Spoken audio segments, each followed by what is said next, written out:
Vietnamese EV manufacturer Vinfast has just unveiled two cars for India, the VF6 and the VF7. We have the VF6 right here, and well, it's a grounds up EV. So in terms of design, you get the typical look. The front end is nice and shut off. You have these sleek DRLs that run through the top. They call it the V-light. Low down, you have the LED headlamps. Bumper, again, very simple and basic, no nonsense look. On the bonnet, you have two power lines, giving it a bit more muscle. And the overall form factor is that of a pseudo SUV or a compact SUV. But in terms of dimensions, it's not too far away from a Creta. Wheelbase, nice and large as well. You have a decent amount of ground clearance. These are nice 19-inch wheels, so they fit the car really well. You have, of course, they are aero efficient, so you get better aerodynamics. And as you come over to the rear, you've got the roof line that is slightly tapering. You've got the belt line that's rising. So a nice modern form factor. And at the rear, it's the same story.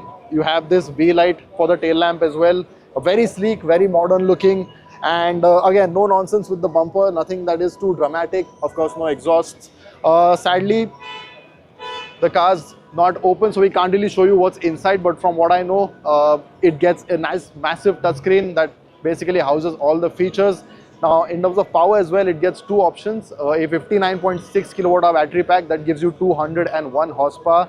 Vinfast is setting up a plant in Tamil Nadu, and the plan will see the VF6 roll out in the second half of 2025.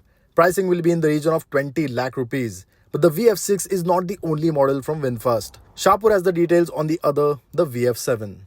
Now, while this is clearly a crossover with a lower roof and a sporty design, you also have this signature V up front, which is there on all its cars. The company says it's inspired by the aerofoil of an aircraft, and the fit and finish is actually quite impressive. You also get this sort of X here in the front, and you'll see that on most of its cars. So the identifying factor is the V and that sort of X mark below it. Now, it's a long car, it's 4.5 meters long, and it comes with big 19-inch wheels. These black wheels give it a nice stance, but the roof line is pretty low and towards the back.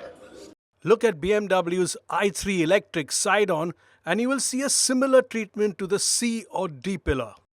Also of note, the height of this car is 1.63 meters, after which it drops towards the rear.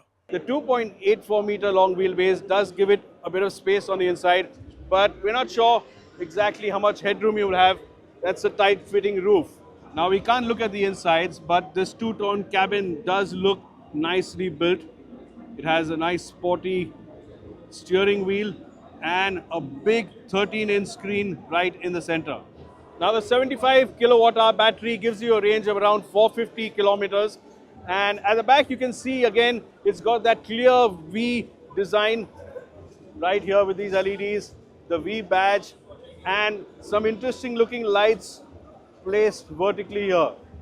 It also gets a spoiler that comes down across this very raked windscreen, this rear windscreen, and the wiper is nicely tucked away inside this spoiler.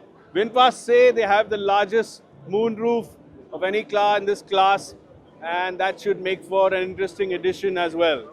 You get an option of two power outputs, 201 horsepower and 348 horsepower. That's for the single and the dual motor. And that should be plenty in a car of this size and weight.